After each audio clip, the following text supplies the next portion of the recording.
So thank you for that very kind and long introduction, Ms. Gilda. It's always exciting to be back in Indonesia and see firsthand the economic growth and infrastructure development that is taking place here. The evidence is everywhere, and it's impressive. Given Indonesia's growing economy and influence on the global energy markets, a conference like IndoGAS is an important event for all of us in the industry, and I'm honored to have the opportunity to speak with you today. It's no secret that as we begin 2017, the energy industry is weathering some significant changes. From an LNG perspective, we've witnessed the overall supply of LNG surpassing demand, and the resulting imbalance puts pressure on prices. Multiple analysts predict that this oversupply situation will remain in place for several more years. I've worked in LNG for much of my career with ExxonMobil, and I've seen plenty of ups and downs in supply, demand, and pricing. We saw it from the inception of the LNG market in Japan, which was then followed by South Korea and Taiwan in the early days of LNG in Asia, with emerging supply from Indonesia, Malaysia, and Brunei back in the early 1970s. From that point, LNG from Arun and Bontang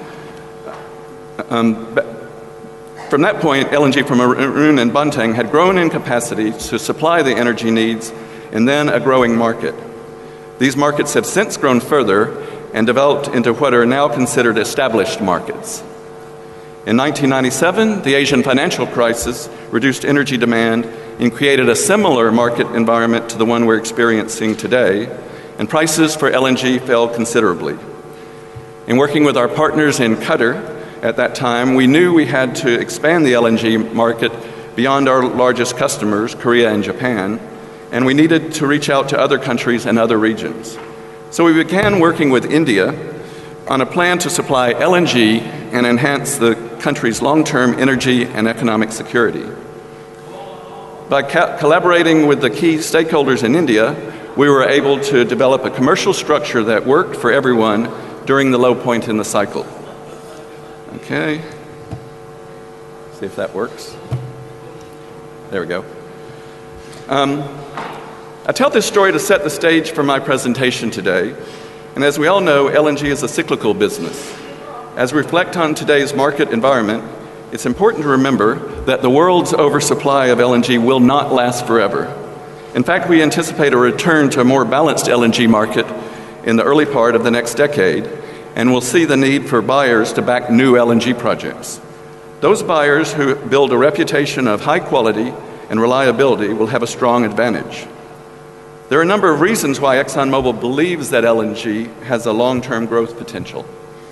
Each year we conduct a comprehensive study of the global energy marketplace and publish those findings in our Outlook for Energy.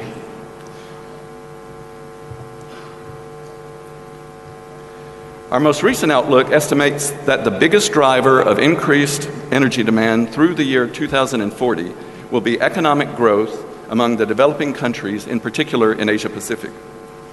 As individuals in developing countries seek higher standards of living, we can expect to see an increase in industry activity and urban development, and a much higher use of appliances like computers and air conditioners. This will require the use of more energy, especially electricity. Southeast Asia, led by Indonesia as the biggest economy in the region, will experience significant economic growth, which drives energy demand. The fuel source that will play the largest role in supporting this growth will be natural gas.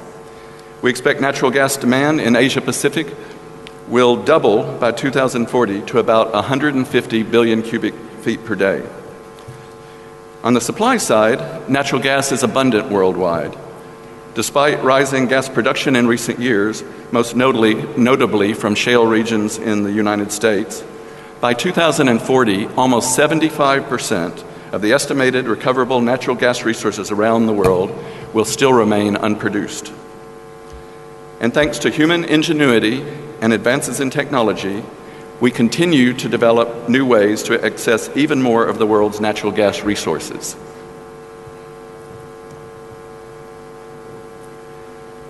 Based upon these facts, when we look to the future, we see many more potential LNG customers. The global gas trade will grow, and the LNG industry will connect worldwide supply and demand, creating a more competitive marketplace. By 2040, the worldwide LNG market is expected to triple in size, growing to almost 690 million tons per year, and new investment in LNG supply will be needed to meet the growing LNG demand. So where does Indonesia fit into this picture? The LNG market can be viewed in 4 different categories: established market countries, new LNG buyers, emerging market countries, and innovative LNG initiatives. When you put these categories together, all of these buyers will one day be competing with one another for LNG. Established markets include countries like Japan, Korea, Taiwan, India, and China, and they should all experience steady growth in LNG imports over the next decade or so. New buyers consist of countries like Indonesia, Singapore, Malaysia, Thailand, and Pakistan, and they'll experience the fastest rate of growth in LNG through 2025, nearly 8 times what they imported in 2014. We also see emerging market countries, which may include Vietnam, the Philippines, Sri Lanka, Bangladesh, and Myanmar. And finally, there will be other new regional market buyers coming online that are accessible to producers east of the Suez, including Jordan, Bahrain, South Africa, and Egypt. In developing these new and emerging markets, we're beginning to see innovative LNG initiatives beyond the traditional LNG to power contracts, and these include LNG to small scale and LNG to bunkering fuel for marine transportation. The challenge for LNG producers is to put together a viable and financeable value chain to accommodate growing traditional LNG demand, while also providing flexible solutions to meet an expanding range of buyer needs. As ExxonMobil, we're meeting this challenge by fostering strategic relationships that enable us to deliver value, align with our partners, and create viable long-term projects that benefit all parties.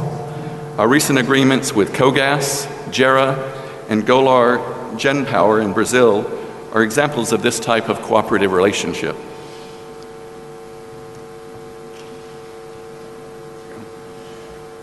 Meeting the growing demand for LNG will not be easy, and it will require very significant investment and cooperation. Despite new LNG projects currently under construction or in final investment decision stage, an estimated 175 million tons per year of additional LNG will be needed by 2030.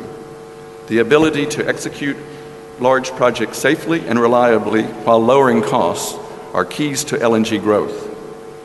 Building this infrastructure will be extremely capital intensive.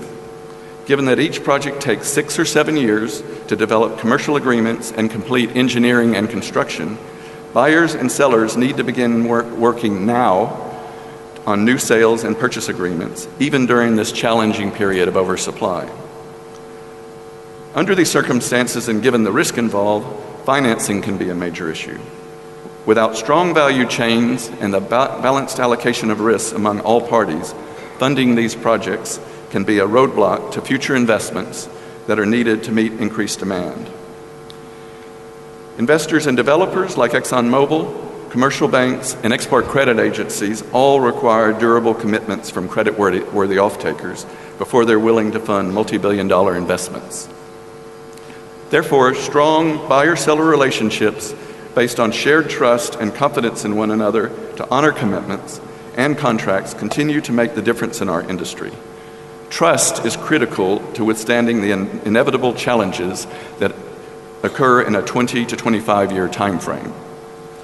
High-quality buyers with a strong reputation for working with producers will find that they have a competitive advantage.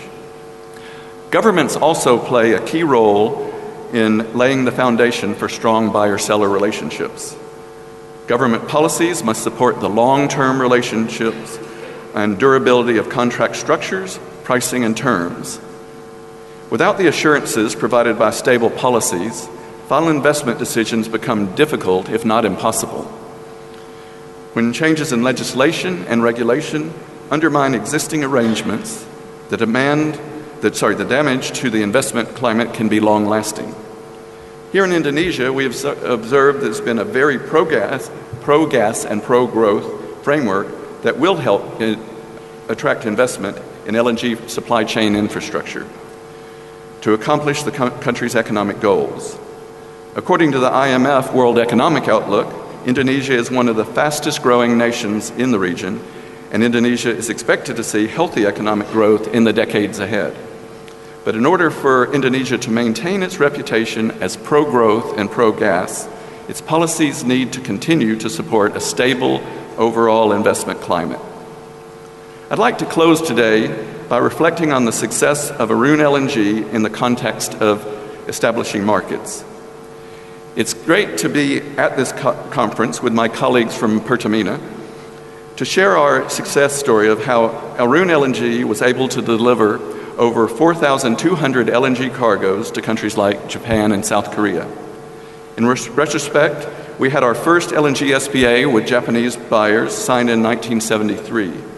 And back then, LNG was a new form of energy for power generation in Japan. It was considered a first mover to access a new market. Moving along several years, Arun LNG signed SPAs to deliver LNG to South Korea. And again, South Korea was considered a new market back then. The moral of the story is that an established market today was once a new emerging market. We've seen the LNG market development in China and Korea, and I believe, based on our energy outlook, Southeast Asia will be the emerging market for LNG. And Indonesia, with the largest economy in Southeast Asia, will be a strong buyer for the LNG marketplace, importing significant volumes to ensure natural gas is accessible and affordable. The country's LNG experience has provided a measure of energy security that will support continued economic growth for many decades. I'm proud of the relationship we've built with Pertamina and with the government of Indonesia over the life of Arun LNG. And as we move forward, we sincerely hope to have the opportunity to continue to serve the people of Indonesia as we look to meet the country's need for affordable, reliable energy in the years to come. Thank you very much. Thank you very much. Please stay with us. Our representative from the organizing committee to present our token of appreciation to our keynote speaker, Honorable Daniel Purba.